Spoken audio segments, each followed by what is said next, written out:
지금 받는 연금 몇 년 안에 절반으로 줄어든다면 어떻게 하시겠습니까? 누가 우리를 위해 낸다던 그 돈, 이젠 우리 손으로 더 내야 한다면요? 대전의 62세 김진태 씨는 최근 고혈압과 허리디스크로 병원비가 늘어나자 국민연금만으로는 생활이 어려워 택배 물류센터에 다시 나가고 있습니다. 하지만 이젠 그마저도 불안하답니다.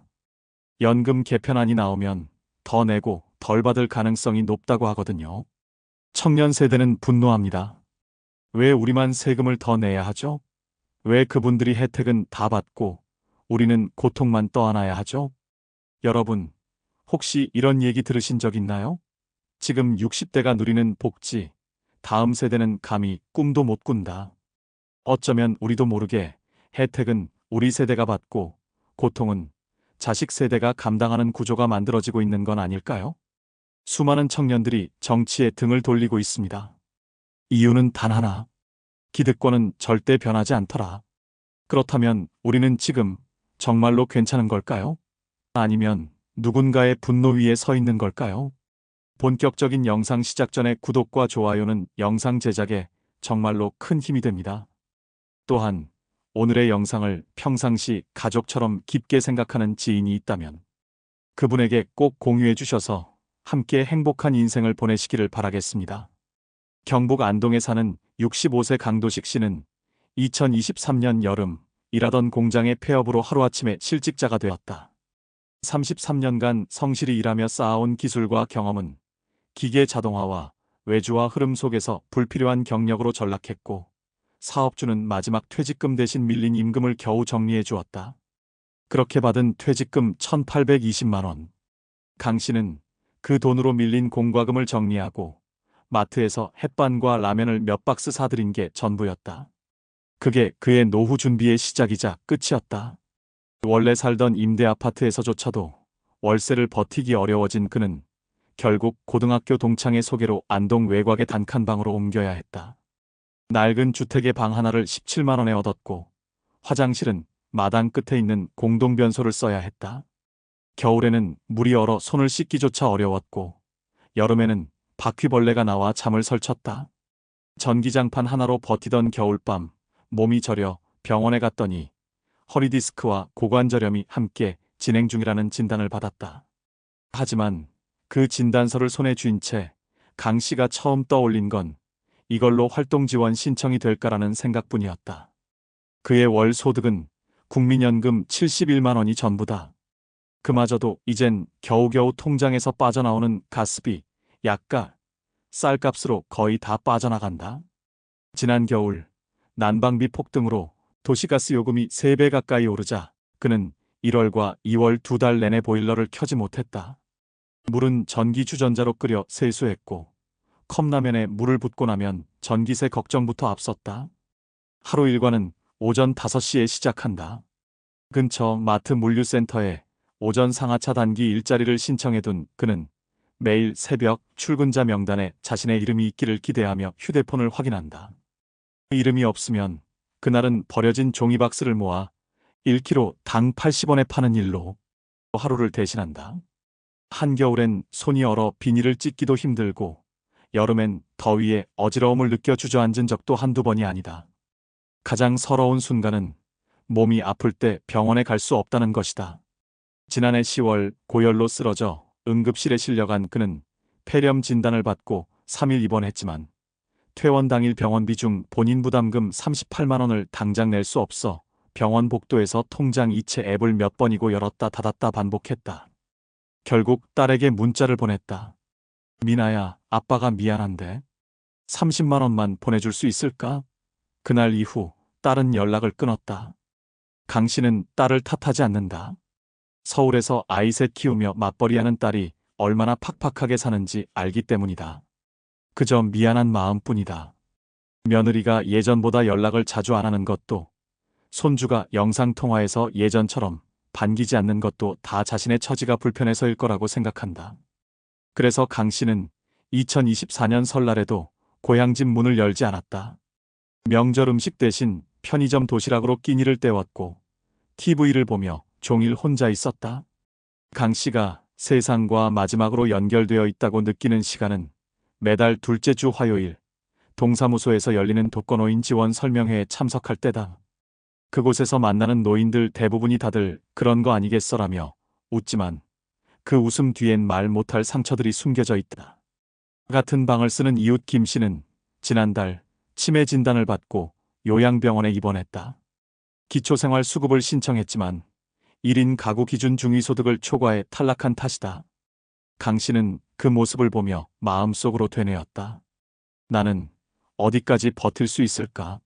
집안 곳곳에는 과거의 흔적이 남아있다.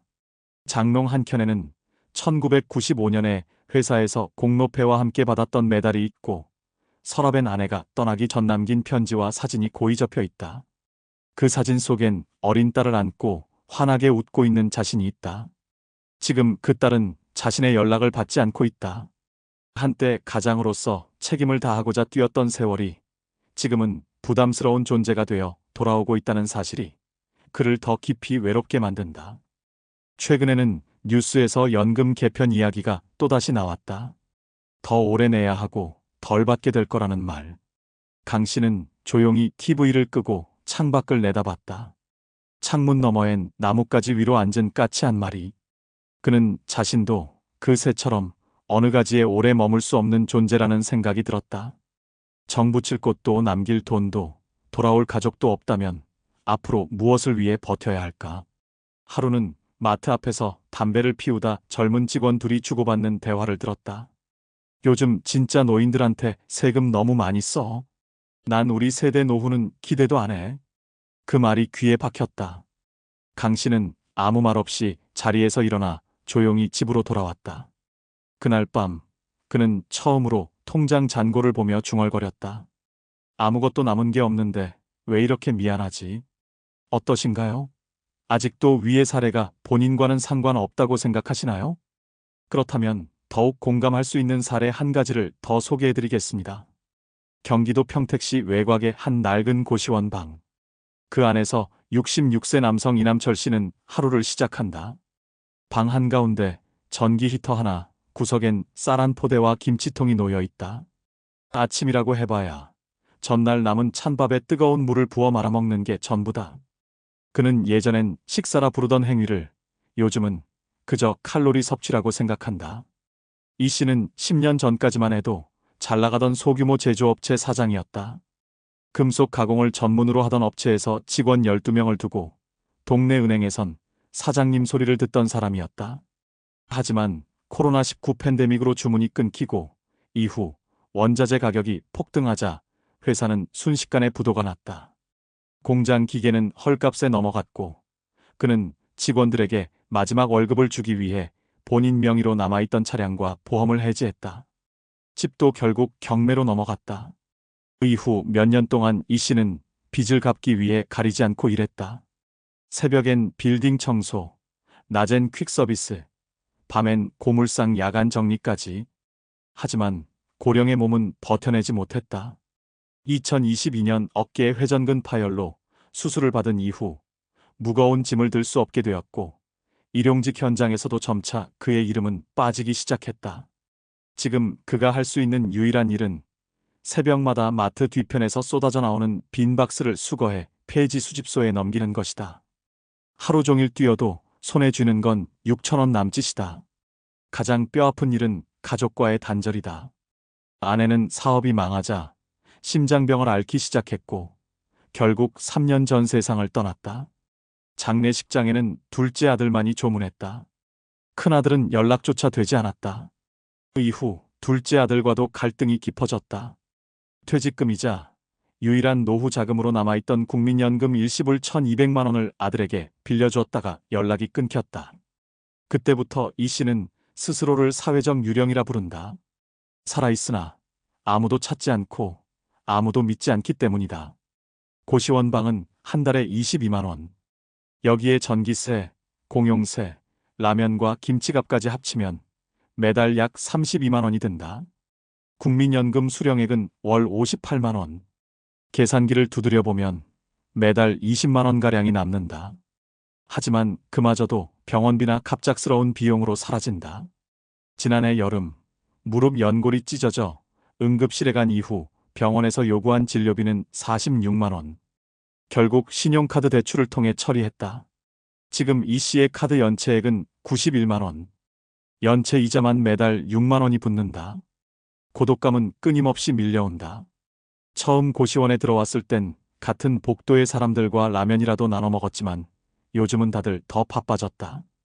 복도에서 마주치면 인사도 없이 지나간다. 한 번은 생일날 혼자 편의점에서 2,000원짜리 컵케이크를 사와 촛불 없이 먹었다. 그때 든 생각은 단 하나였다. 나한테 생일이란 말이 아직 존재하긴 하는 걸까? 이 씨는 매주 월요일마다 도서관에 간다. 책을 보러 가는 게 아니라 난방이 되는 공간에서 앉아 있을 수 있기 때문이다. 그는 도서관 구석 소파에서 하루 종일 신문을 본다. 그리고 가장 먼저 찾는 건 사회면 뉴스. 노후 파산, 독거노인, 연금 개편, 의료비 폭탄. 기사 속 이야기들이 하나같이 자신의 현재와 겹친다. 한 번은 연금 수령자 보호라는 문구를 보고 희망을 품었지만 실제 내용은 미래 세대를 위한 개편 초안에 불과했다. 그는 허탈하게 웃으며 중얼거렸다. 이제 보호도 대상이 아니라 기준 밖이라는 얘기구나. 며칠 전 그는 고시원 복도에서 쓰러졌다. 빈속에 컵라면을 먹고 갑자기 현기증이 났다. 쓰러진 채로 몇 분간 움직이지 못했고 옆방 사람이 발견해 겨우 몸을 추슬렀다. 앰뷸런스를 부를까 했지만 그는 극구 말렸다. 병원에 가면 진료비를 감당할 수 없고 고시원 이웃들에게 폐를 끼치기 싫었다. 그저 괜찮습니다. 빈혈 같은 겁니다. 라고 말하고 방으로 돌아왔다. 그날 밤 그는 혼잣말로 되뇌었다. 이게 사람이 살아가는 건가 아니면 그냥 견디는 건가. 그는 매일 노트에 하루 지출을 적는다. 마트 1+1 행사에서 구입한 컵국 가격, 편의점에서 할인받은 빵가, 공용 복도에 둔 전자레인지 사용 시간. 삶이 아니라 생존을 기록하는 일기장이다. 어느 날 갑자기 사라지더라도 누군가 이걸 보면 내가 어떻게 살았는지 알 수는 있겠지라는 생각에 매일 정성껏 쓴다. 마지막 페이지엔 이런 문장이 적혀 있다. 나를 기억해줄 사람이 없다면 기록이라도 남겨야 한다. 그게 내 유일한 증거다. 그리고 요즘 그는 다시 한번 연금 수급 변경 안내문을 받았다. 이젠 건강보험료 조정으로 실제 수령액이 줄어들 거라는 통보다. 그는 고시원 창문을 열고 하늘을 바라본다. 먼지 낀 유리창 너머로 흐릿하게 햇빛이 비친다. 이렇게 버티는 사람도 있다는 걸 누군가는 알기나 할까. 이 씨는 그렇게 오늘도 조용히 하루를 견딘다. 노인 빈곤과 세대 간 불균형 문제는 더 이상 특정 개인의 사연으로만 치부할 수 없습니다. 2025년 보건복지부와 한국노인정책연구원이 공동 발표한 보고서에 따르면 전체 65세 이상 고령 인구 중 월소득이 100만 원 이하인 비율은 54.7%에 달하고 그중 22.3%는 국민연금 이외에 별다른 소득원이 없는 것으로 나타났습니다. 더 심각한 건 생활비 지출보다 수입이 적다는 응답이 전체 고령층의 63%에 달한다는 점입니다. 특히 단독가구 고령자의 경우 식비, 주거비, 의료비를 충당하지 못해 하루 2끼 이하로 끼니를 줄이는 사례가 급증하고 있으며 최근 2년간 이런 비율은 41.2%에서 49.8%로 가파르게 올랐습니다. 이런 흐름은 앞서 소개한 강도식 씨와 이남철 씨처럼 지역 소도시나 고시원, 단칸방 등에 거주하는 노인들에게 더욱 집중되고 있습니다. 도시가스 요금과 전기료 등 필수 공공요금이 2022년 대비 평균 29.6% 상승한 가운데 노인 세대의 1인당 평균 실질소득은 같은 기간 오히려 4.3% 감소했습니다. 경제적 이중고가 심화된 것입니다. 국민연금공단 자료에 따르면 현재 연금을 수령 중인 60대 이상 인구의 평균 월 수령액은 61만 3천 원이며 전체 수급자의 73%는 월 70만 원 미만을 받고 있는 것으로 분석됩니다. 반면 2030 세대는 향후 수령 예상 금액이 현 물가 기준으로 월 40만 원을 넘지 못할 것으로 추산되며 수급 개시 시점도 68세 이후로 늦춰질 가능성이 매우 높습니다. 조세 부담의 측면에서도 세대 간 역전 현상이 관찰됩니다. 2024년 국세청 분석 자료에 따르면 근로소득세와 건강보험료 등 직접세 비중에서 30대에서 40대가 차지하는 몫은 전체의 53%를 넘어섰고 20대까지 포함하면 청년층의 기여율은 65%에 달하는 반면 고령층은 14% 수준에 머무릅니다. 이에 대해 사회복지학자 김윤태 교수는 세대 간의 불균형은 점점 숫자화되고 있다. 문제는 그 불균형이 지속될 경우 청년층이 복지제도 자체를 신뢰하지 않게 된다는 점이라며 정치권이 특정 세대의 기득권만 보호하려 든다면 복지제도의 지속 가능성은 무너질 수 있다고 경고했습니다. 전문가들은 또한 고령층 내부의 격차에도 주목하고 있습니다. 한국사회복지협회는 2025년 고령자 경제계층 조사에서 상위 20%의 고령자는 연금 외에도 금융부동산 자산이 월 평균 418만 원에 달한 반면 하위 20% 고령자는 연금 수급이 없거나 30만 원 미만에 그쳤다고 밝혔습니다. 이처럼 고령층 내 양극화가 심화되며 정책의 우선순위를 단순히 노인이냐 아니냐의 문제로 보기엔 복지정책 설계의 한계가 명확해지고 있습니다.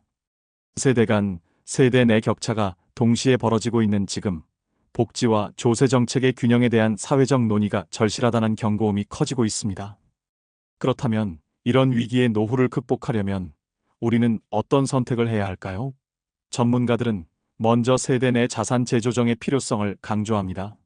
노인의 이름으로 설계된 복지제도가 반드시 모든 노인을 보호하지 않는다. 고령층 내부에도 극단적인 격차가 존재하기 때문에 복지 정책은 소득과 자산 기준의 정밀 타겟팅이 필요하다고 말합니다. 실제로 현재 서울, 부산, 대구 등 일부 지자체는 이를 반영해 지역 맞춤형 복지제도를 운영하고 있습니다. 서울시는 2024년부터 세대 공감 돌봄센터를 통해 고령자와 청년이 함께 거주하고 청년은 돌봄 서비스를 제공하며 대신 저렴한 주거 공간을 제공받는 상생 모델을 운영 중입니다. 부산광역시는 은빛 동행 프로젝트를 통해 독거노인을 위한 주일의 건강 체크와 식사 배달 서비스를 민간과 협력하여 확대 시행하고 있으며 최근에는 모바일을 활용한 고령자 맞춤형 커뮤니케이션 앱도 개발해 복지 사각지대를 줄이고 있습니다. 한편 경기도는 노후 안정 통합 지원 플랫폼을 시범 도입해 지역 내 60세 이상 노인의 금융건강주거사회 활동 데이터를 통합 관리하며 위험도가 높은 대상자에게는 사전 경고와 복지 연계가 자동으로 이루어지는 체계를 구축 중입니다. 이처럼 각 지역에서는 단순한 보편 지원이 아닌 데이터 기반의 맞춤형 지원 체계를 통해 위기 노인을 빠르게 발굴하고 실질적인 도움을 제공하려는 시도가 이어지고 있습니다. 전문가들은 또 하나의 해결책으로 지역 기반 돌봄 생태계의 적극 참여를 제안합니다. 특히 최근 주목받고 있는 에이징 인 플레이스 정책은 고령자가 낯선 시설에 들어가는 대신 기존 삶의 터전에서 이웃과 함께 건강하게 노년을 보낼 수 있도록 지역사회가 적극 개입하는 모델입니다. 이를 위해 현재 정부는 노인 맞춤형 건강관리 서비스와 생활 밀착형 복지관 기능 강화를 추진하고 있으며 주민센터를 기반으로 물리치료, 심리상담, 식생활 교육 등을 무료 제공하는 시범사업이 점차 확대되고 있습니다. 우리 모두가 해야 할 일은 분명합니다. 첫째, 내가 살고 있는 지역에 어떤 지원 제도가 있는지 정확히 파악하고 대상자 요건이 된다면 주저하지 말고 신청해야 합니다.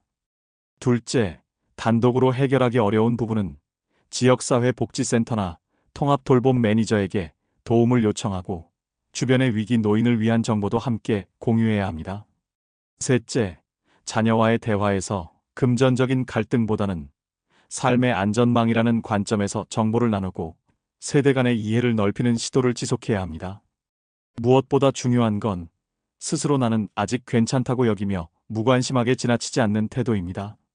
조용히 무너지고 있는 수많은 노인들의 현실을 마주하고 지금 내 곁에 삶을 돌보는 일이야말로 우리가 할 수 있는 가장 확실한 변화의 시작입니다. 등불 하나 켜놓고 오래된 마음을 덮습니다. 혼자서 견뎠던 밤들이 누군가에겐 기억되길 바라며. 여러분, 오늘 이야기 어떠셨나요? 안동의 강도식 씨와 평택의 이남철 씨. 누구보다 열심히 일했고 성실하게 살아왔지만 그들에게 돌아온 노후는 따뜻한 휴식이 아닌 외롭고 고단한 생존이었습니다. 단칸방에서 전기장판 하나로 버티며 눈물로 끼니를 때우는 삶. 병원비가 무서워 아픈 몸을 숨기고 사랑하는 가족에게조차 손을 내밀 수 없어. 홀로 밤을 지새우는 그 현실은 결코 남의 일이 아닙니다. 혹시 여러분 중에도 이런 삶을 겪고 계신 분이 계신가요? 혹은 마음 한구석에 언젠가 나도 그렇게 될까 두려운 분이 계신가요? 우리는 단지 숫자가 된 게 아닙니다. 누군가의 부모이고 누군가의 인생이었으며 이 나라의 성장과 역사를 함께 만든 주인공들이었습니다. 하지만 지금 그 노력이 외면당하고 있다면 우린 너무 조용히 사라지고 있는 건 아닐까요? 그래서 오늘 이 영상이 단지 한 편의 슬픈 이야기로 끝나지 않길 바랍니다. 여러분의 삶이 존중받아야 한다는 사실을 지금 이 순간에도 누군가는 지켜보고 함께 걱정하고 있다는 걸, 이 영상이 그 증거가 되길 바랍니다. 그리고 꼭 기억해 주세요. 여러분은 혼자가 아닙니다. 누군가는 여러분의 삶을 이해하고 응원하며 더 나은 내일을 만들기 위해 목소리를 내고 있습니다. 그 작은 위로가 오늘 하루를 살아낼 힘이 되길 진심으로 바랍니다. 30년 모은 돈, 집 한 채에 넣었는데 지금은 월세 반지하로 내려왔습니다. 국민연금 52만 원 병원 가는 건 꿈입니다. 여러분, 인천 부평구에 사는 67세 박만수 할아버지의 이야기입니다. 평생 중장비 기사로 일하며 모은 2억 5천만 원으로 조그만 아파트를 장만했지만 딸은 결혼하며 나갔고 집값은 1억 넘게 떨어졌습니다. 혼자 남은 박 어르신은 관리비, 세금 부담을 감당하지 못해 결국 반지하 월세방으로 이사했습니다. 그나마 받는 국민연금은 월 52만 원. 병원비, 간병비는 엄두도 못 냅니다. 여러분은 아직도 집만 있으면 괜찮다는 말을 믿고 계신가요? 그 믿음 하나로 지금도 수많은 노인들이 집안에 갇힌 채 가난하게 늙어가고 있습니다. 일본이 먼저 그 길을 갔고 우리는 지금 똑같은 곳을 향해 가고 있습니다. 하지만 지금이라도 바꿀 수 있습니다.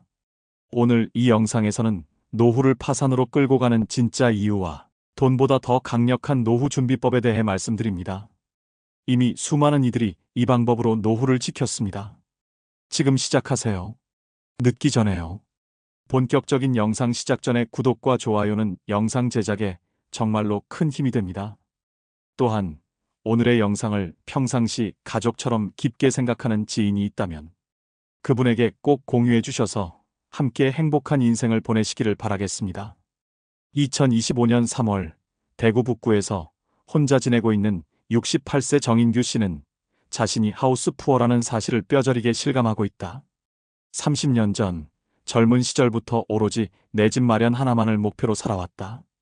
용접공으로 일하며 한 달에 180만 원도 채 안 되던 시절, 낮에는 현장, 밤에는 야간 자격증 공부까지 병행하면서 겨우겨우 돈을 모았다. 그렇게 모은 돈으로 1998년 당시 한창 개발 붐이 일던 대구 외곽의 신축 아파트에 전세로 들어갔고 이후 2003년 대출을 얹어 24평형을 구입하면서 이제 나도 안정된 삶이 시작됐다고 생각했다. 하지만 그때부터가 정 씨에게는 끝없는 부채의 삶의 시작이었다. 구입 당시 1억 2천만 원이었던 아파트는 2021년 부동산 광풍이 일던 시기엔 3억 6천까지 올랐고 주변 사람들은 팔고 더 큰 평수로 가라.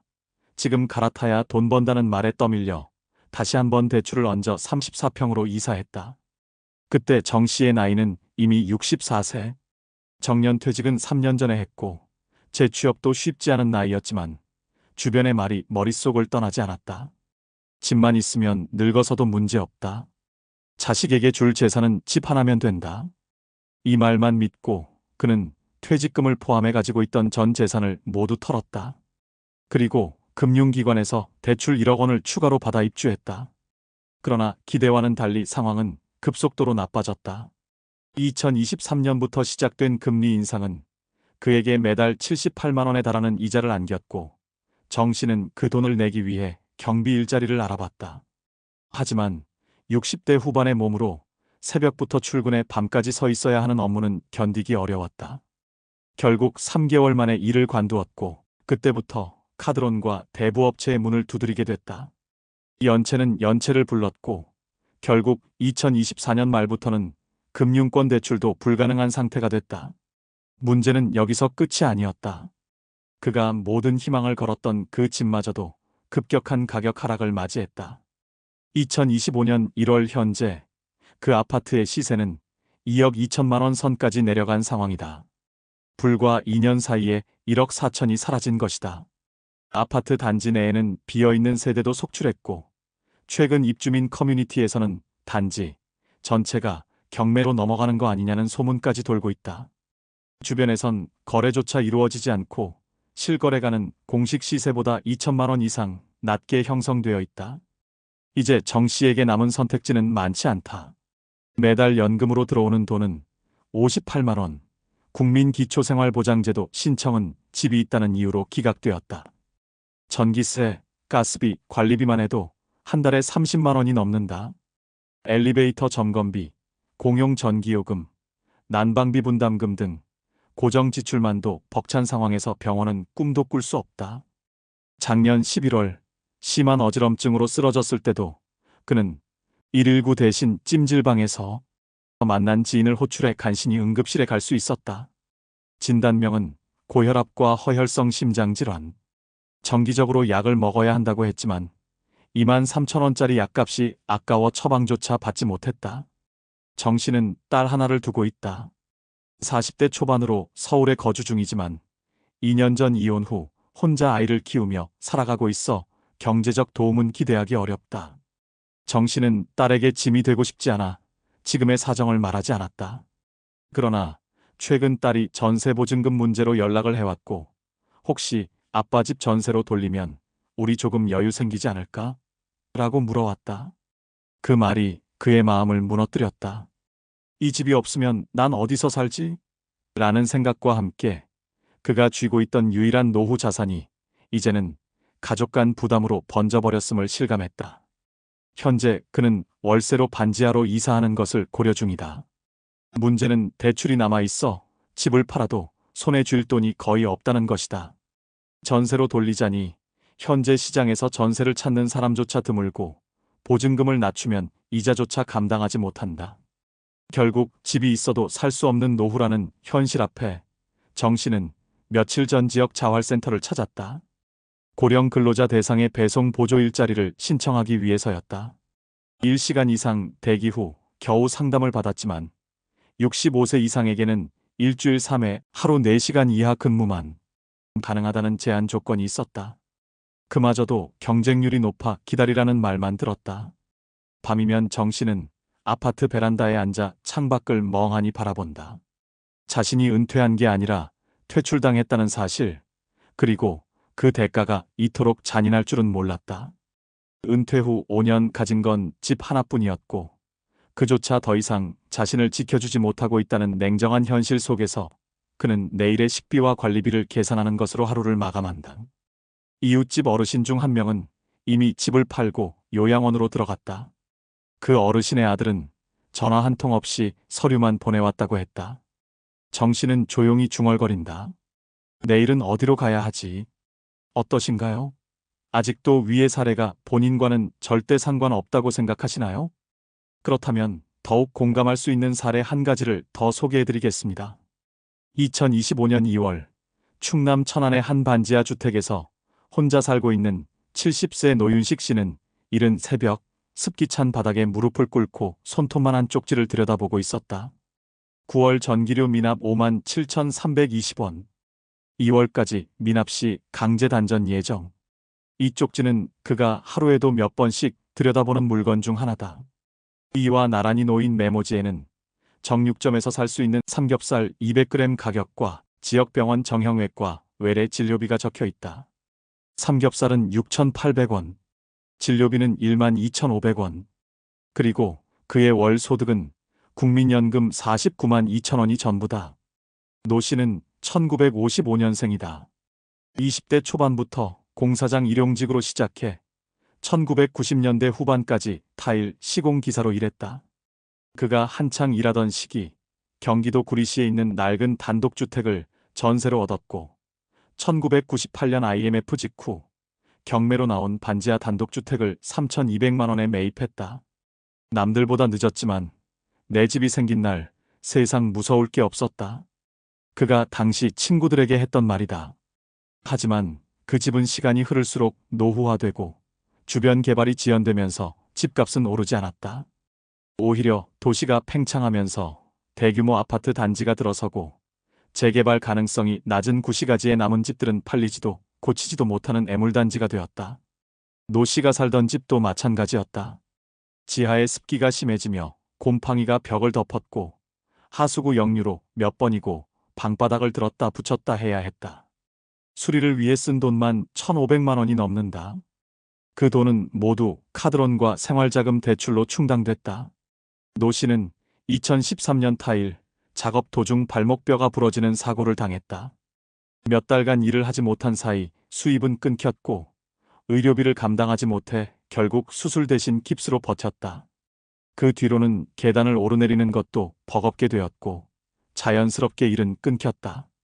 이후에는 지인의 소개로 아파트 관리실 청소, 쓰레기 분리수거 보조 등을 하며 근근히 생계를 이어갔지만 65세가 되자 연령 초과로 재계약이 어렵다는 말을 듣고 나와야 했다. 그는 연금을 기다리며 하루를 견딘다. 기초생활 수급자는 아니다. 집이 있다는 이유 때문이다. 그러나 그 집의 실거래가는 2025년 현재 2,800만 원. 1998년 매입 당시와 거의 같다. 문제는 집을 팔고 나가려 해도 살 사람이 없다는 것이다.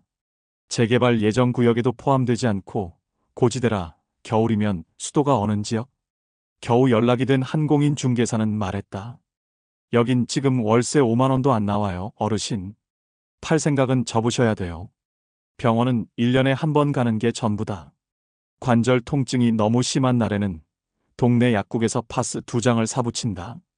약사는 이걸로는 버티기 어렵다고 말했지만 병원 진료비를 쓸 수 없는 상황에선 그것도 사치다. 그는 지난해 8월 뜬금없이 딸에게 전화를 받았다.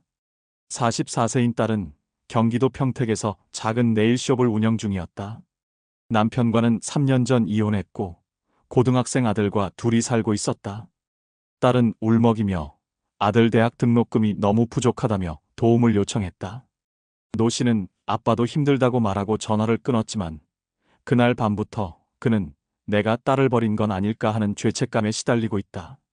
지난달 그는 자신의 집을 담보로 대출을 시도했다.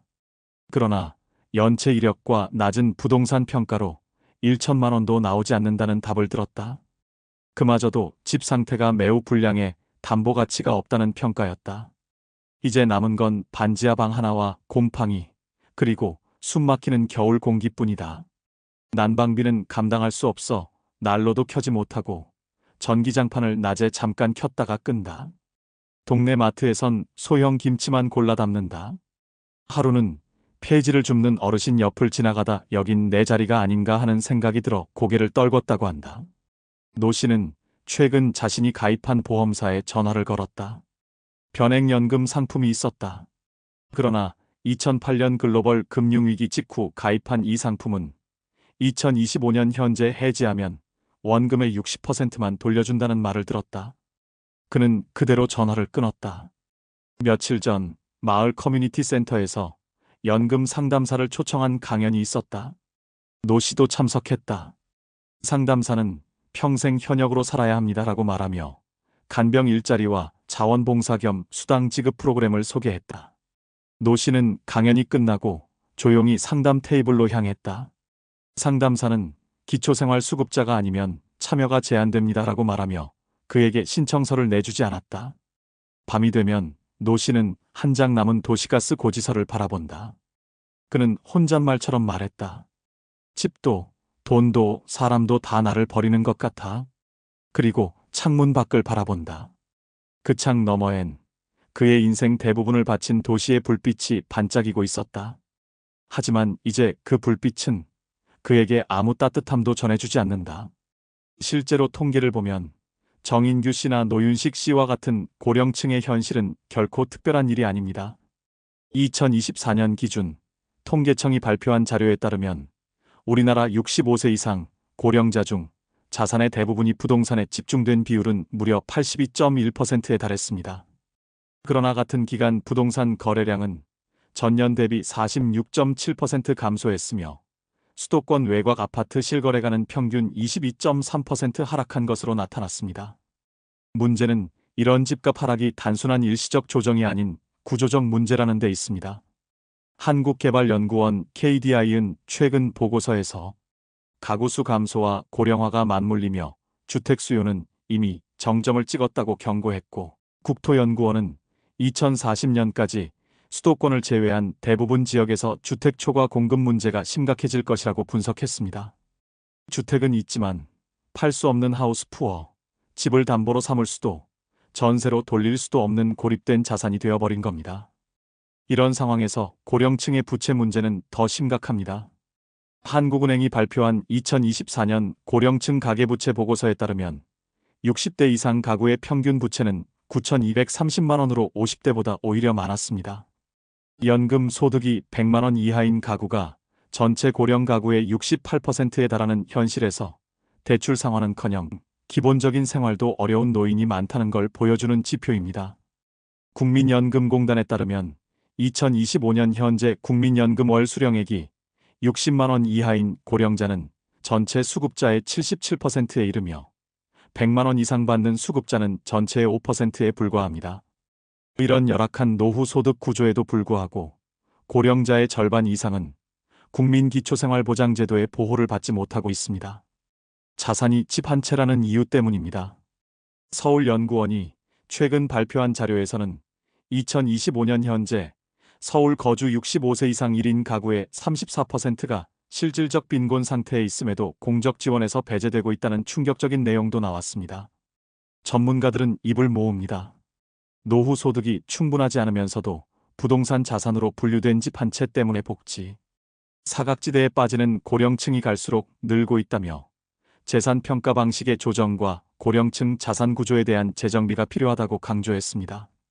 또한 한국주택금융공사 관계자도 집이 있어도 연금 활용이 불가능한 지역이 너무 많다.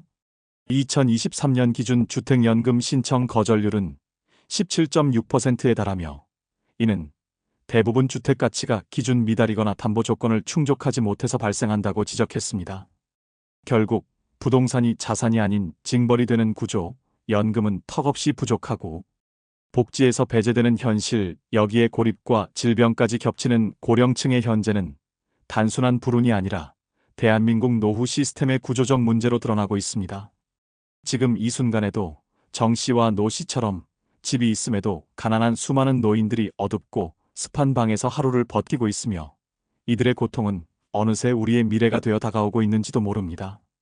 그렇다면 이런 절망적인 상황 속에서 우리는 어떤 선택을 할 수 있을까요? 전문가들은 자산 재구조화와 공공자원의 활용을 병행할 것을 가장 우선적으로 조언합니다. 부동산만 보유한 고령자는 주거 유지와 노후 생계라는 두 가지 위기에 동시에 노출돼 있다며 지방자치단체와 협력한 주거전환 상담, 공공임대 이주, 주택연금 활용 등의 전략을 적극적으로 검토해야 한다고 강조합니다. 실제로 서울시는 고령 1인 가구를 위한 장기 안심주택 전환 프로그램을 통해 주거 환경이 열악하거나 안전 문제로 거주가 힘든 고령자를 대상으로 보증금 지원과 임대주택 입주를 연계하고 있습니다. 성북구는 어르신 이사 도우미를 운영해 오래된 주택에서 공공임대주택으로 이사할 경우 청소와 이삿짐 정리까지 지원하며 고령층의 거주지 전환을 실질적으로 돕고 있습니다. 또 다른 해법으로는 고령층 소득 보완 프로그램이 있습니다. 최근 인천시와 대전시는 노인 일자리 재설계 사업을 강화해 기존 단순 반복 업무 외에도 사회복지기관 지원, 시니어 돌봄, IT 교육 보조 등 고령자의 능력과 경험을 활용할 수 있는 다양한 일자리를 제공하고 있습니다. 국민연금공단 역시 2025년부터 시니어 생애설계 지원센터를 확대 운영 중인데 이곳에서는 개인의 자산 구조를 분석하고 부채 조정, 공공지원 연계, 연금 수급 극대화 전략까지 무료로 상담해주고 있습니다. 전문가들은 노후 자금의 고갈을 막기 위해선 소득이 없는 상황에서도 절대 자산을 현금화하지 말고 공공서비스를 최대한 활용하라고 조언합니다. 또한 고령자의 삶의 질을 높이기 위한 건강관리와 커뮤니티 재연결도 핵심입니다. 부산 북구는 지역 병원과 연계해 찾아가는 건강버스를 운영하며 정기적으로 혈압 혈당 체크부터 간단한 상담과 처방까지 제공합니다. 경기도 수원시는 어르신 문화학교를 통해 매주 무료로 악기, 노래, 연극, 체조 등 20개 과목 이상의 프로그램을 운영하고 있으며 이곳을 찾는 고령자들은 단순한 여가를 넘어 또래와의 교류를 통해 외로움과 우울감을 해소하고 있다고 말합니다. 마지막으로 중요한 건 가족과의 대화입니다. 전문가들은 집을 팔아 자식에게 주고 빈손이 된 노인이 늘고 있다며 상속 이전에 본인의 삶을 위한 최소한의 생활 기반을 지키는 것이 진짜 가족을 위한 선택이라고 강조합니다. 특히 지방자치단체의 노후 재산 보호 교육, 시니어 금융 범죄 예방 캠페인 등에 참여해 사기 피해를 사전에 차단하고 연금과 자산을 지키는 법부터 배우는 것이 점점 더 중요해지고 있습니다. 결국 노후는 준비가 아니라 관리의 싸움이라는 사실을 우리는 잊지 말아야 합니다. 지금은 늦었다고 느껴질지 몰라도 지금부터라도 지자체의 도움을 받고 지역의 프로그램을 찾아내고 내 자산을 나에게 맞게 다시 설계하는 것이 그 어떤 재테크보다 실질적인 변화의 첫걸음이 될 수 있습니다. 겨울 햇살은 짧고 마음의 그늘은 길다. 그러나 그 그늘 아래에도 다시 봄은 옵니다. 여러분, 오늘 이야기 남 얘기 같지 않으셨죠? 집 한 채만 있으면 괜찮을 줄 알았던 우리의 노후. 그러나 현실은 그 집이 나를 지켜주지 못할 때가 더 많습니다. 평생을 일만 하며 살아왔고 남에게 손 벌리는 게 싫어. 가족에게도 말 못한 채 참고 참아온 시간들. 그 긴 고독의 끝에서 누가 나를 기억해 줄까? 누가 내 삶을 알아줄까? 쓸쓸한 마음으로 하루를 마감하시는 분들 너무 많습니다. 하지만 여러분, 삶은 아직 끝나지 않았습니다. 우리는 여전히 바꿀 수 있습니다. 조금 늦었더라도 지금이라도 나를 위한 결정을 내릴 수 있는 용기. 그 용기만 있다면 남은 인생은 견디는 노후가 아닌 다시 시작하는 인생이 될 수 있습니다. 자식에게 미안해 마세요. 사랑은 나누는 것이지 내 모든 것을 주는 것이 아닙니다. 이제는 나를 위해 조금 더 따뜻한 하루를 살아보자고 용기를 내보셔도 됩니다. 여러분의 하루가 비록 낡은 반지 하방이더라도 그 안에 작은 희망 하나는 꼭 피어 있기를 바랍니다. 지금부터라도 내 삶의 봄을 다시 준비해보지 않으시겠어요? 이 영상을 끝까지 함께 해주셔서 감사합니다. 여러분의 노후가 더 안전하고 따뜻해질 수 있도록 저는 언제나 곁에서 돕겠습니다. 당신의 인생, 지금부터가 진짜입니다. 새벽 4시에 일어나 마트에서 박스 나르는데 집에선 그 돈으론 안 된다며 문 닫고 들어가 버리더군요. 여러분, 이게 지금 60대 남편의 현실입니다. 숨이 턱턱 막히도록 일하고도 가장으로서 존중은커녕 무시만 당하고 있습니다. 대전에서 살고 있는 66세 박노식 씨. 공기업에서 정년 퇴직한 뒤 허리와 무릎이 성할 날 없는 몸을 이끌고 편의점 야간 근무, 마트 물류 상하차, 청소 일용직까지 닥치는 대로 일합니다. 그렇게 벌어오는 돈이 한 달에 200만 원 남짓. 하지만 집에서는 이 돈으로는 택도 없어. 딸 학원비도 안 나와라는 아내의 차가운 말만 돌아옵니다. 나도 할 만큼 했잖아라는 박 씨의 한마디, 여러분은 어떻게 들리시나요? 최근 한국고용정보원 통계에 따르면 은퇴 후 재취업한 60대 남성의 절반 이상이 가정 내에서 무시당한다고 응답했습니다. 겉으론 고생 많다고 말하면서도 결국 생활비가 부족하면 모든 책임은 다시 남편 목. 당신도 혹시 지금 묵묵히 혼자 다 짊어지고 있지는 않으신가요? 그냥 참다 보면 언젠간 나아질 거라 믿고 계시다면 착각일 수 있습니다. 지금 행동하지 않으면 남은 노후까지 불행을 반복하게 될지도 모릅니다. 이미 수많은 시청자들이 이 영상을 통해 자신의 삶을 돌아보고 진짜 문제를 깨달았다고 말하고 있습니다. 바로 지금 이 이야기를 끝까지 보셔야 하는 이유입니다. 본격적인 영상 시작 전에 구독과 좋아요는 영상 제작에 정말로 큰 힘이 됩니다. 또한 오늘의 영상을 평상시 가족처럼 깊게 생각하는 지인이 있다면 그분에게 꼭 공유해 주셔서 함께 행복한 인생을 보내시기를 바라겠습니다. 서울 외곽 고양시 덕양구에 사는 67세 남윤식 씨는 2023년 말 정년퇴직이라는 인생의 큰 이정표를 조용히 마무리했다. 제조업 대기업 생산관리팀에서 38년을 근속한 그는 많은 은퇴자처럼 이제는 조금 쉬며 살 수 있겠지라는 소박한 기대를 품고 있었다. 자녀 둘은 모두 독립했고 아내와 둘이 소소하게 살아갈 계획이었다. 하지만 그 기대는 2달도 채가지 못했다. 은퇴 후 급격히 줄어든 소득은 삶의 균형을 무너뜨렸다. 퇴직 직전까지 매달 420만 원가량의 급여가 들어오던 가정에 갑자기 국민연금 112만 원만 남았다. 주택담보대출이 아직 6천만 원 남아 있었고 장남의 결혼식 비용으로 든 신용대출 1천만 원은 이자를 갚는 것만으로도 빠듯했다. 거기에 61세인 아내가 4년 전부터 고지혈증과 류머티즘 관절염을 앓고 있어 정기적인 치료비도 만만치 않았다. 2024년 봄 남 씨는 조용히 다시 구직 시장에 나섰다. 일용직도 계약직도 상관없었다. 주말마다 마트 계산원 일자리를 알아보고 평일에는 택배 상하차 업무에 지원했다. 결국 새벽 4시부터 9시까지 택배 물류창고에서 근무하는 단시간 계약직을 시작했고 오후에는 아파트 단지 내 청소 용역 일도 병행하게 됐다. 그렇게 2군데를 병행하며 벌어들인 수입은 월 약 210만 원. 문제는 집에서 시작됐다. 남 씨가 일터에서 허리와 무릎을 붙잡고 버티며 일하고 돌아오면 아내는 언제나 무표정한 얼굴로 생활비 봉투를 받아들었다. 어느 날 저녁 반찬도 없이 조용히 앉아있던 아내가 조용히 입을 열었다. 이거 갖고 이번 달 카드값도 안 돼. 순간 남 씨는 아무 말도 할 수 없었다. 허리가 욱신거리는 것도 아침마다 찬물로 얼굴을 씻으며 출근하던 생각도 떠올랐다. 하지만 그날도 그는 조금만 더 벌어볼게라고 말하고 고개를 숙였다. 시간이 지날수록 아내의 말투는 날이 섰다. 당신이 은퇴한 게 우리 가족 재앙이야. 아들 결혼시키고 나니까 벌이도 못 해오고 친구 남편은 마트 부점장으로 재취업해서 300은 가져온다는데 당신은 왜 이 모양이야? 남 씨는 차마 말하지 못했다. 그 친구라는 사람은 2년 전에 뇌경색으로 쓰러졌고 지금은 재활병원에 있다는 사실을. 2024년 여름 서울의 전기요금은 2차 인상됐고 장보기 비용은 전년보다 20% 가까이 상승했다. 남 씨는 본격적으로 야간 노동을 시작했다.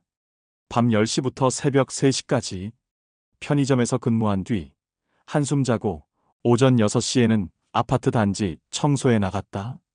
그렇게 하루 수면은 3시간 남짓. 허리가 아파 병원에 가면 무조건 허리띠 졸라매야지라며 진통제만 받아왔다. 한 번은 비 오는 날 택배 창고 앞에서 미끄러져 꼬리뼈를 다쳤다.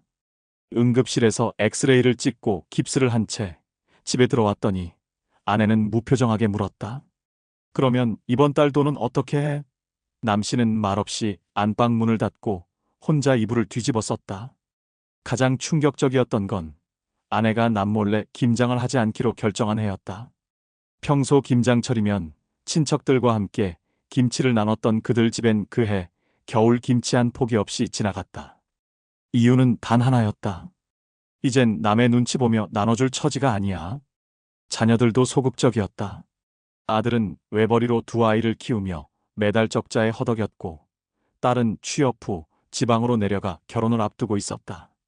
남 씨는 자식들에겐 내색하지 않으려 애썼다.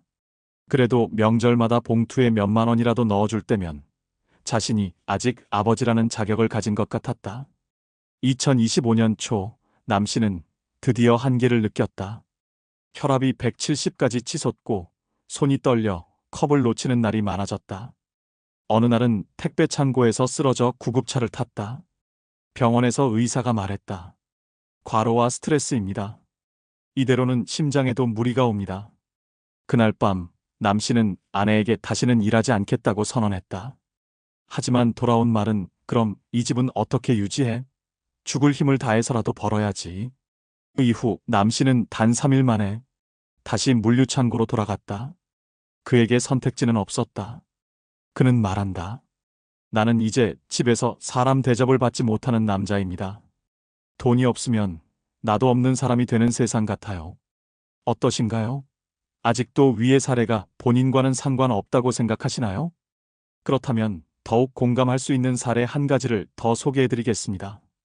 2025년 3월 전라북도 익산의 한 다세대 주택 2층. 허름한 창문에 노란 커튼이 드리워진 그 방에 65세 이창문 씨는 혼자 살고 있다.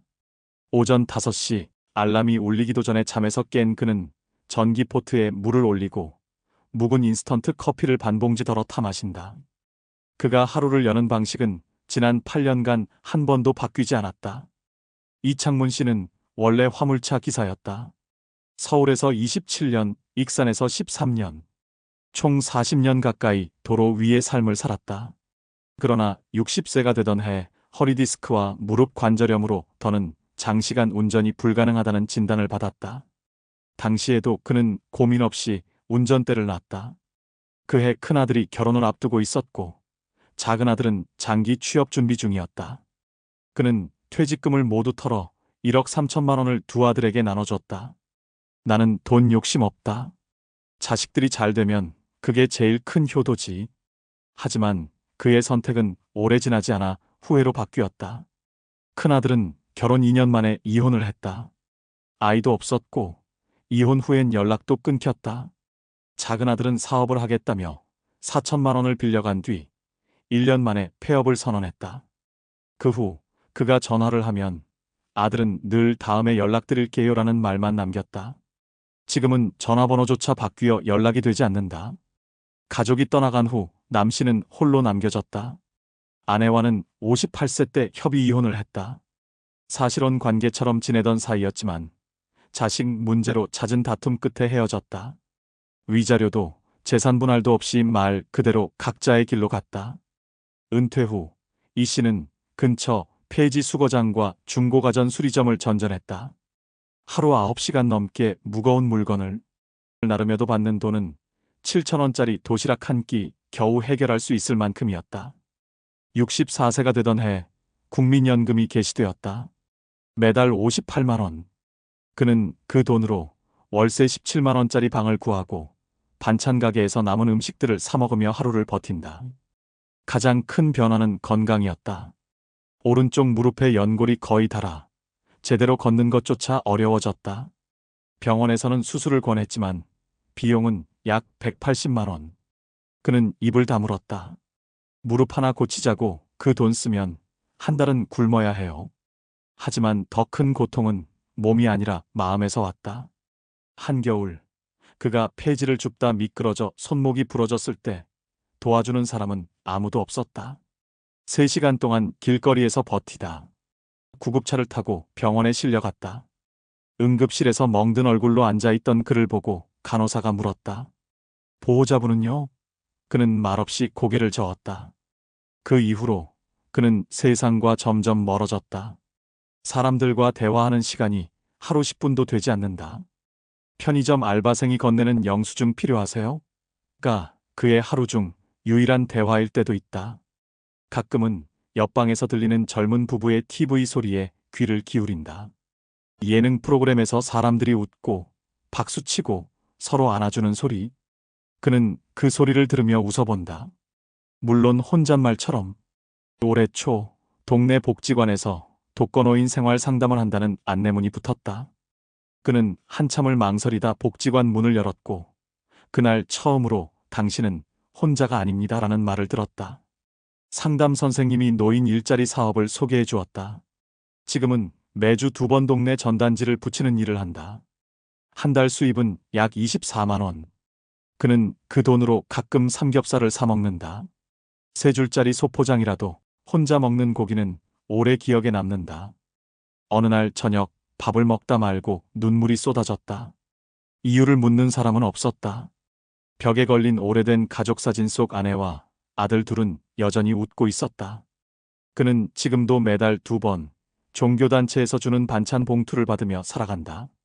그 봉투 안에 두부와 김치보다 더 따뜻한 건 거기 손글씨로 적힌 힘내세요라는 문구였다. 이제는 기대도 바라는 것도 없다. 그저 오늘 하루를 잘 마무리하고 내일 아침도 무사히 맞이할 수 있기를 바랄 뿐이다. 노후의 불안정한 재취업과 가족 내 경제 갈등은 단순한 개인 문제가 아닙니다. 실제로 한국고용정보원에 따르면 2024년 기준 60세 이상 고령층 중 경제활동에 참여하고 있는 인구는 486만 명으로 전체 고령층의 42.3%에 해당합니다. 이 중 절반 이상이 생계 유지를 위한 비자발적 노동에 해당한다고 답변했으며 65세 이상 노동자의 68.7%는 월 200만 원 이하의 소득에 머무르고 있는 것으로 나타났습니다. 이처럼 퇴직 후 200만 원 노동은 특이한 일이 아니라 오히려 보편적인 노후 현실로 자리 잡고 있는 셈입니다. 통계청의 2025년 1분기 고령층 경제활동 실태조사에 따르면 60대 이상 근로자 중 절반 이상은 자녀의 교육비, 주거비, 결혼비용 등을 부담하기 위해 재취업에 나선다고 응답했으며 가족의 기대나 잔소리로 인한 정서적 압박을 함께 호소한 응답자도 전체의 41.2%에 달했습니다. 국민연금연구원의 분석 결과에 따르면 2023년 기준 60세 이상 수급자 가운데 1인당 월 평균 연금 수령액은 58만 9천 원에 불과하며 노후 생계를 위한 추가 소득이 없을 경우 실질적인 생계 유지가 불가능한 수준입니다.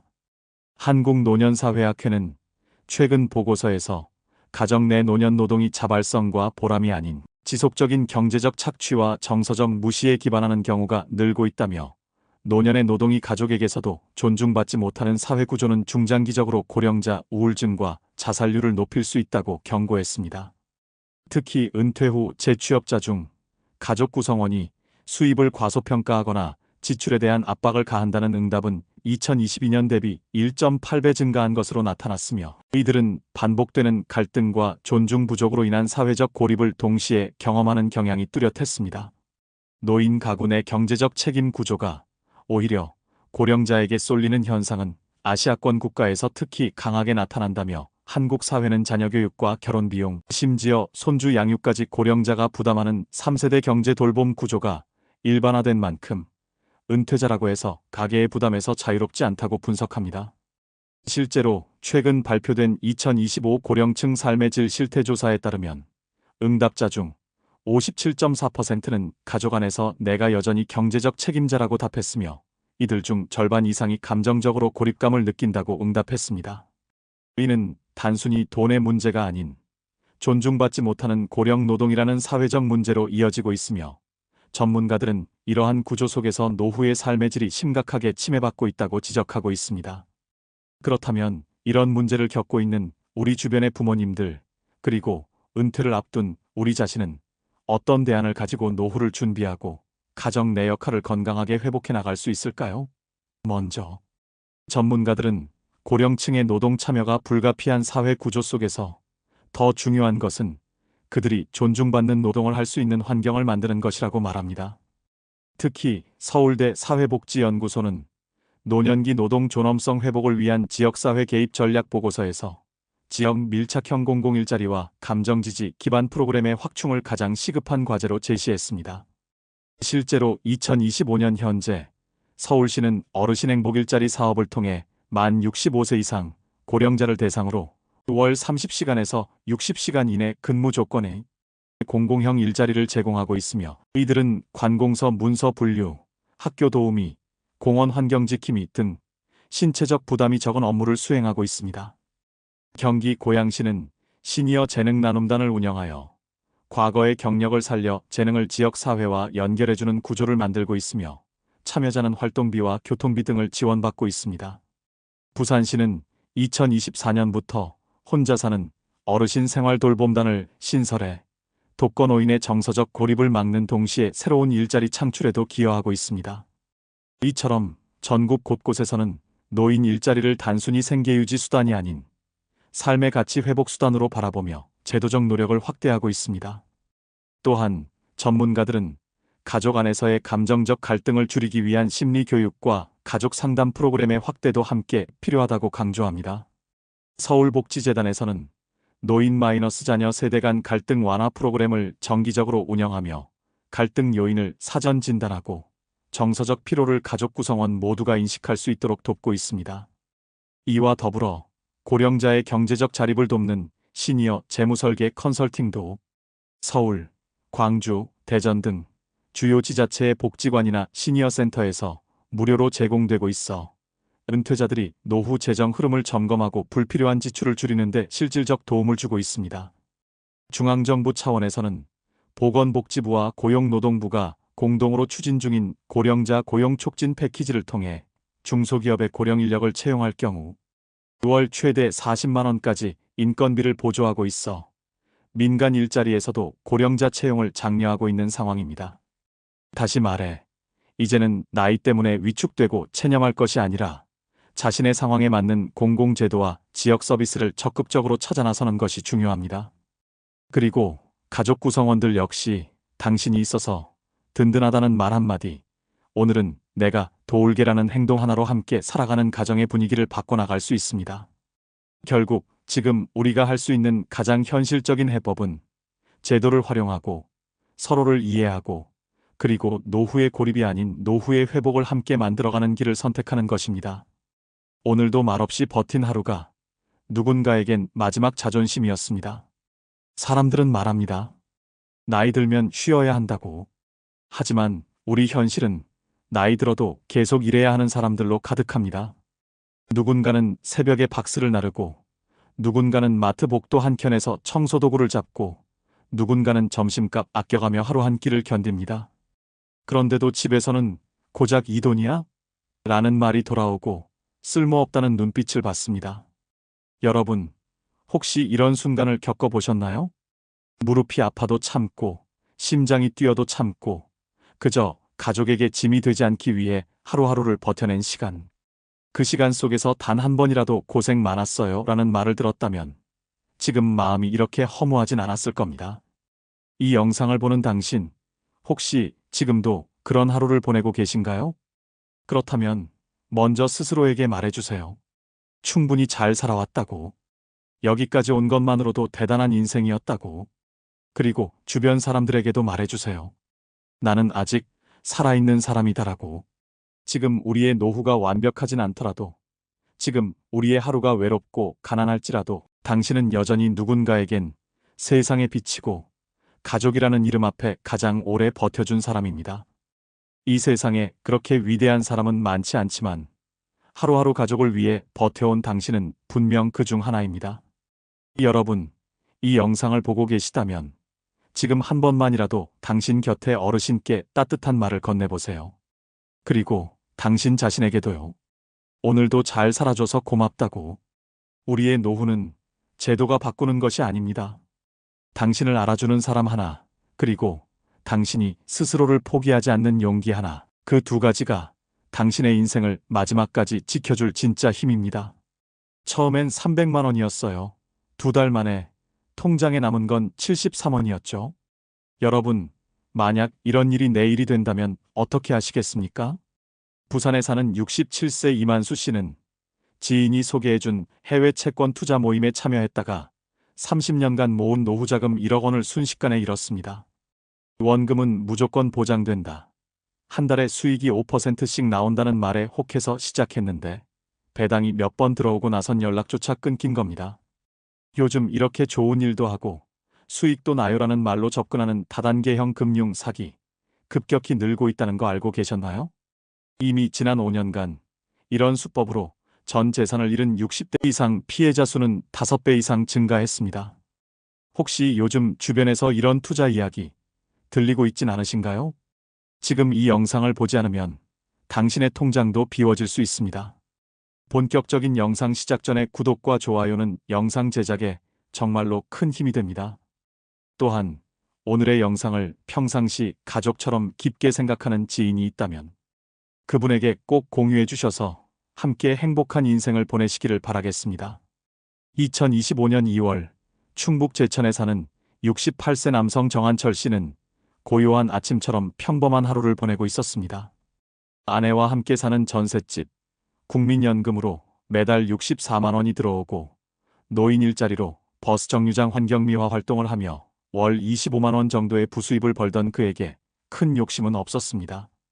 평생 막노동과 택배 상하차를 하며 손과 허리가 뒤틀릴 정도로 일한 그였기에 그저 지금처럼만 살 수 있다면 다행이라 여겼습니다.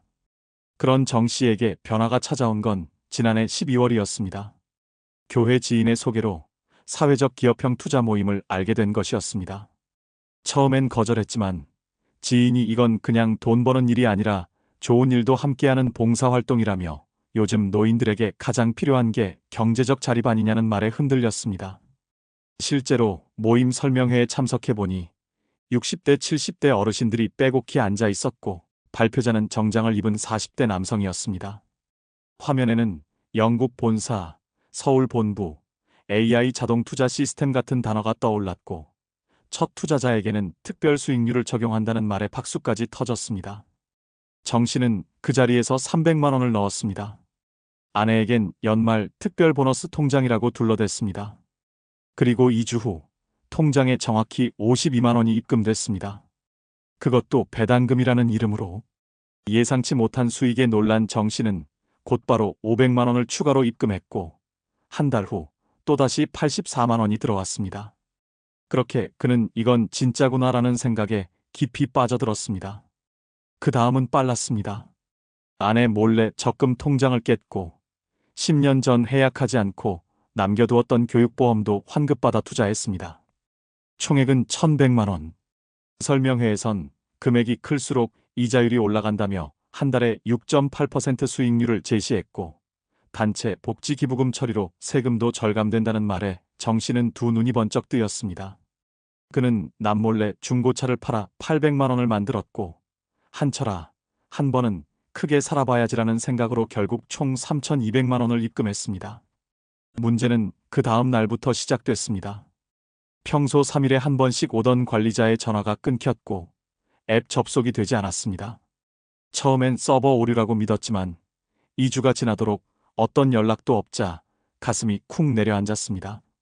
모임 설명회 장소였던 건물은 텅 빈 채 전단지 하나 붙어 있었고 사무실은 이미 이전했다는 말만 들렸습니다. 경찰서에 가보니 그 단체는 아예 사업자 등록조차 되어 있지 않았고 비인가 투자 모임이라는 단어만 메모장에 적히더랍니다. 집으로 돌아온 정 씨는 말을 잃었습니다. 이 사실을 아내에게 어떻게 말해야 할지 몰라 그는 며칠간 전단지를 돌리는 척하며 동네 골목을 맴돌았습니다. 결국 입을 열었을 땐 아내가 밥상을 엎으며 울기 시작했고 그는 차마 고개를 들 수 없었습니다. 우리 이제 전세금은 어떻게 해? 아내의 그 말이 귓가를 때리며 멍해졌습니다. 정 씨는 전세 보증금 5천만 원을 일부 해약해 넣은 것이었고 계약 만료는 이제 2달 앞으로 다가오고 있었던 겁니다. 정 씨는 그 후 신용카드 3장을 돌려가며 생활비를 충당하기 시작했습니다. 약값과 관리비, 아내의 틀니 보철비로 매달 나가는 돈이 60만 원이 넘는 상황에서 연금만으로는 감당이 어려웠기 때문입니다. 결국 그는 건설 현장에 다시 나가보기로 마음먹었습니다. 하지만 2025년 기준 건설업계는 경기 침체로 인해 하루 알바 일당도 9만 원을 넘지 못했고 체력은 예전 같지 않았습니다. 3월 어느 날 그는 새벽 인력사무소 앞에서 쓰러졌습니다. 빈속에 찬바람을 맞으며 3시간을 기다렸지만 일거리는 없었고 집으로 돌아가는 발걸음에선 끝없는 무기력만 따라붙었습니다. 집에 도착하자 아내는 조용히 커피 믹스를 반 봉지 타주었습니다. 한철아, 우리 이제 뭐라도 팔까? 이 집이라도 나가면 다시 시작할 수 있을까? 그 말에 정 씨는 눈을 감았습니다. 정한철 씨는 그렇게 지금도 매달 42만 원짜리 반지하 전셋집에서 아내와 둘이 살고 있습니다. 연금은 아직 나오고 있지만 밀린 카드 대금과 고지서들이 매주 우편함에 쌓여갑니다. 그는 요즘도 가끔 전단지를 돌리러 나가지만 한 번도 투자 사기에 대해 말해본 적은 없습니다. 창피해서 그래요. 그냥 제가 바보였던 거죠. 이제는 전화벨만 울려도 심장이 내려앉습니다. 혹시 또 다른 투자 모임일까 두렵고 어쩌면 다시 한번 속을까 겁이 납니다. 그리고 무엇보다도 지금도 어딘가에서 좋은 단체가 있어요. 원금은 보장돼요 라는 말에 또 다른 노인이 고개를 끄덕이고 있을 거라는 생각에 그는 차마 입을 열 수가 없었습니다. 아직도 위의 사례가 본인과는 상관없다고 생각하시나요? 그렇다면 더욱 공감할 수 있는 사례 한 가지를 소개해드리겠습니다. 전라남도 여수에 사는 71세 여성 심옥년 씨는 매일 아침 이른 시간 동네 공원 벤치에 나가 가만히 앉아 햇살을 받으며 시간을 보낸다. 이유는 단순하다. 집에 가면 아무도 없기 때문이다. 남편은 3년 전 당뇨 합병증으로 세상을 떠났고 자식 둘은 서울에서 연락 없이 지낸 지 오래다. 한때는 시장에서 30년 가까이 생선 가게를 했던 씩씩한 여인이었지만 이제는 조용히 혼잣말을 하며 하루를 버티는 시간이 많아졌다. 그녀의 인생에 결정적인 균열이 생긴 건 작년 11월이었다. 평소 친하게 지내던 목욕탕 단골 언니가 노인도 이젠 그냥 연금에만 기대선 안 된다며 노후활동지원센터라는 곳을 소개했다. 평생 장사만 하며 살아온 심 씨는 금융엔 무지했지만 정부와 함께 운영되는 단체라 걱정 없다는 말에 안심했다. 실제 설명회에 가보니 진행자는 사회복지사 자격증을 갖고 있다고 자신을 소개했고 강의 중에는 국가도 인정한 수익 모델, 노년의 품위 유지를 위한 새로운 길이라는 말이 반복됐다. 심 씨는 그 자리에서 참여비라는 명목으로 100만 원을 입금했다. 그리고 일주일 후 13만 원의 배당금이 들어왔다. 이렇게 빠르다고? 의심도 잠시, 2주 후에는 19만 원이 추가로 입금되었다. 어느새 그녀는 생전 처음 투자라는 세계에 발을 들이게 됐다. 복리로 불어나니까 3개월 뒤면 이자만 150만 원이에요. 담당자가 친절하게 말했고 심 씨는 자신의 국민연금 계좌에서 800만 원을 해약해 재투자했다. 요즘 금리로는 몇 년을 넣어도 이만큼 안 되잖아요. 그 다음엔 더 과감해졌다. 시장통 동료 몇몇이 함께 가입한 것도 믿음을 줬고 단체 차원에서 해외 의료기기 수출 사업도 연계된다는 설명이 심 씨에겐 믿음처럼 들렸다. 결국 그녀는 남편이 생전에 남겨준 예금 3,200만 원 전액을 인출했다. 여기에 20년 전 상조회사 환급금 500만 원, 딸 결혼 축하금으로 따로 모아놨던 700만 원까지 꺼내 투자했다. 총액은 약 5,200만 원. 그녀의 전 재산이자 노후의 마지막 희망이었다. 하지만 그게 끝이 아니었다. 심 씨는 지금 더 넣으시면 VIP 혜택으로 월 15%까지도 가능하다는 말을 듣고 결국 카드론으로 1,000만 원을 추가 대출했다. 통장엔 매주 들어오던 소액 배당금이 꾸준했기 때문에 불안함보단 이번엔 진짜 내가 잘한 일이라는 안도감이 컸다. 그 믿음이 깨진 건 설 연휴 직전이었다. 원래 들어오기로 한 배당금이 사흘을 넘겨도 입금되지 않았고 평소 하루 2번에서 3번씩 연락하던 담당자에게 전화해도 잠시 출장 중입니다 라는 자동응답이 전부였다. 이상하다 싶어 그 주 금요일에 센터를 찾아가려 했지만 주소로 적힌 사무실은 이미 비어 있었다. 현관문에 붙어있는 종이에는 임대문이라는 글자만 덩그러니 붙어 있었다. 심 씨는 그날 처음으로 손이 떨렸다. 집으로 돌아오는 내내 가슴이 두근거리고 눈앞이 하얘졌다. 설마 했지만 상황은 분명해지고 있었다. 결국 경찰서를 찾았고 담당 수사관은 서류를 훑어보더니 말했다. 이건 유사수신 혐의입니다. 등록도 안 된 단체고 신고만 수십 건이에요.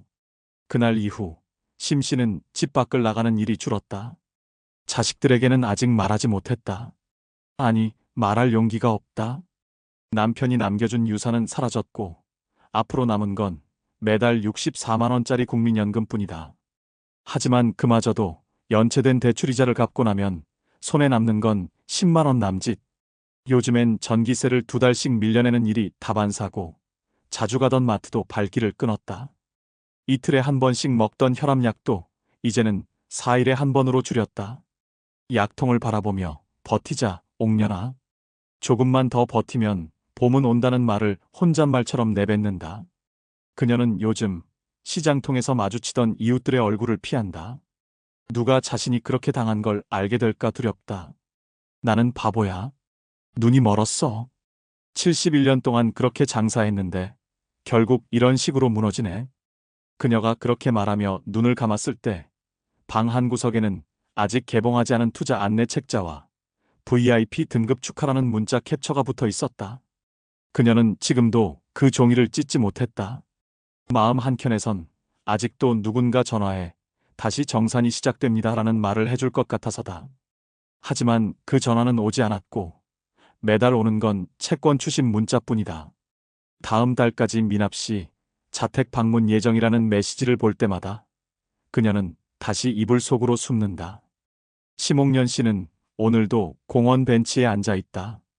햇살은 여전히 따뜻하지만 마음속 겨울은 아직 끝나지 않았다. 사실 정한철 씨와 심옥년 씨처럼 평범한 노인이 한순간에 노후를 잃어버리는 사례는 점점 더 흔해지고 있습니다. 금융감독원에 따르면 2024년 한 해 동안만 유사수신 행위로 접수된 피해 건수는 6,200건, 피해 금액은 약 3,850억 원으로 5년 전과 비교해 피해 규모가 약 2.7배 이상 증가했습니다. 그중 60대 이상 고령층 피해자는 전체의 절반을 넘는 52.4%를 차지하며 특히 원금 보장과 복리이자, 사회적 기여 활동 같은 표현을 사용한 사례가 대부분이었습니다. 최근에는 단순히 전화나 문자로 접근하는 전통적인 보이스피싱에서 벗어나 대면 상담과 실물 설명회, 심지어 노인 대상 커뮤니티 봉사활동을 가장한 접촉 방식으로 변화하고 있습니다. 특히 2025년 들어 나타나는 특징은 사회적 기업, 공익단체, 노후대책연합 등 제도적으로 신뢰감을 줄 수 있는 명칭을 사용해 피해자들이 초기에는 전혀 의심을 하지 않는다는 점입니다. 한 금융사기 대응 전문 변호사는 이렇게 말합니다. 이들 조직은 투자 상담이라기보다는 정서적 관계 형성에 집중합니다. 대화를 나누고 밥을 같이 먹고 전화로 안부를 묻고 그 안에서 신뢰를 심어놓는 방식이죠. 그는 이어 처음엔 10만 원, 20만 원 소액으로 시작해 꾸준한 배당으로 믿음을 형성하고 이후 1천만 원, 2천만 원 단위의 큰돈을 이끌어내는 것이 이 구조의 핵심이라고 설명했습니다. 통계청 조사에 따르면 2025년 현재 고령자 10명 중 7명은 자신이 경제적으로 불안하다고 답했고 그중 절반 이상은 노후를 대비할 마땅한 방법이 없다고 응답했습니다. 이처럼 노후의 불안감이 커진 틈을 파고들어 단체 투자, 공동참여라는 형태로 심리적 안정과 경제적 희망을 동시에 주는 듯한 접근 방식이 지금 가장 큰 사기 수단으로 변하고 있는 것입니다. 금융당국 역시 최근 투자자가 본인의 계좌에 직접 입금된 배당금만을 보고 판단하지 말고 반드시 해당 단체의 등록 여부와 사업 구조를 확인해야 한다고 경고했습니다. 실제로 2024년 중반부터 2025년 초까지 확인된 사기단체들 중 절반 이상은 사업자 등록조차 되어 있지 않았고 홈페이지나 앱까지 갖추고 있어 피해자들은 이 정도면 정식 기업 아니겠냐는 착각에 빠졌습니다. 전문가들은 말합니다. 이제는 사기 수법이 너무 정교해졌기 때문에 가족이나 주변인의 도움 없이는 피해를 막기 어렵습니다. 이런 경고에도 불구하고 매달 수백 명의 어르신들이 여전히 좋은 일에 동참하면서 수익도 난다는 말에 흔들리고 있다는 사실은 지금 대한민국의 노후가 얼마나 위태로운지를 잘 보여주고 있습니다. 그렇다면 이런 피해를 막기 위해 우리는 무엇을 할 수 있을까요? 가장 먼저 필요한 것은 혼자 판단하지 않는 것입니다. 전문가들은 말합니다. 노인은 사기당하는 게 아니라 외로움과 불안 속에서 사람을 믿는 겁니다. 즉, 어떤 금융 상품이나 투자 제안이 들어올 때는 반드시 가족이나 지인에게 먼저 공유하고 결정은 함께 내리는 습관을 들여야 합니다. 두 번째로는 정기적인 금융 교육이 필요합니다. 이를 위해 금융감독원은 시니어 금융교육 프로그램을 운영 중이며 각 지역의 은행이나 복지관에서도 매달 무료로 열리는 고령층 대상 투자 예방 교육이 있습니다.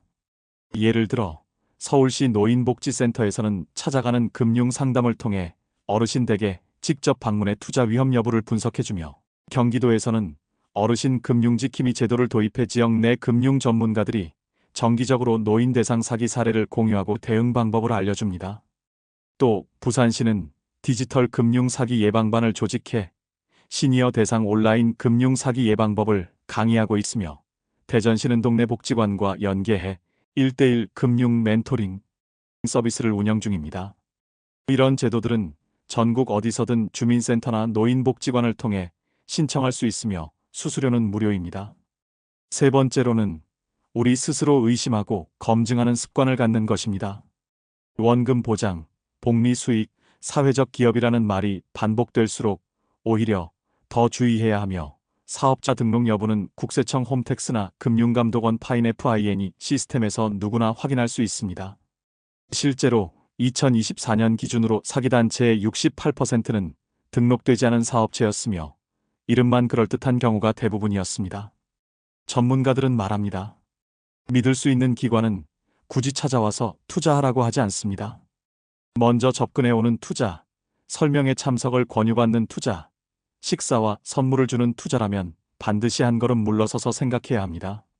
마지막으로 기술적 대응도 함께 필요합니다.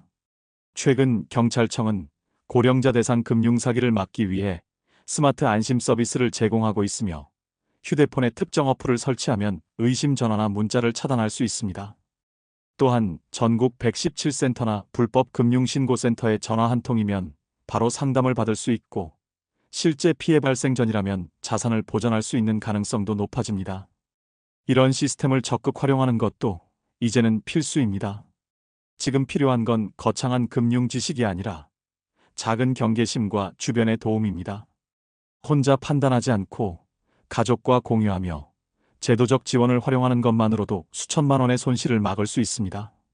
지금 여러분이 해야 할 일은 단 하나, 혹시나 싶을 때 한 번 더 확인하고 누군가에게 먼저 묻는 습관을 갖는 것. 그 작은 선택이 노후의 안전을 지키는 가장 강력한 예방책이 될 것입니다. 돈보다 무서운 건 잃은 마음입니다. 믿음보다 아픈 건 무너진 자신입니다. 여러분, 오늘 이야기를 들으시며 이런 생각 드시지 않으셨나요? 나였어도 그랬을 것 같다. 저게 꼭 남 얘기 같지 않다. 정한철 씨의 침묵, 심옥년 씨의 외면. 그들은 한때 누구보다 성실했고 누구보다 가족을 위해 살았던 사람들이었습니다. 하지만 노후라는 외로운 언덕 위에서 단 한 번의 선택이 인생을 통째로 뒤흔들었습니다. 믿었던 손길이 등을 돌리고 평생 모은 돈이 흔적도 없이 사라졌을 때 그들은 단지 돈을 잃은 게 아니었습니다. 그 안에는 명예도, 존엄도, 마지막 자존심도 함께 무너졌던 겁니다. 우리는 지금 그런 시대에 살고 있습니다. 누군가는 잘 모른다는 이유만으로 속고, 누군가는 외롭다는 이유만으로 당하고, 누군가는 조심하지 않았다는 이유만으로 모든 것을 잃습니다. 하지만 여러분, 우리가 오늘 이 영상을 끝까지 본 이유는 단 하나 아닐까요? 누군가는 지켜내야 하니까요. 지금 우리 곁에 부모님을, 그리고 바로 나 자신을, 지금이라도 늦지 않았습니다. 주변을 한 번 더 돌아봐 주세요. 말없이 혼자 견디고 있는 누군가에게 이 영상을 전해주세요. 그리고 꼭 기억해 주세요. 진짜 좋은 일은 절대 먼저 다가오지 않는다는 것을. 여러분의 한 번 더 생각하는 마음이 누군가의 노후를 지켜줄 수 있습니다. 그 따뜻한 마음이 오늘 이 세상에서 가장 값진 투자가 될 겁니다.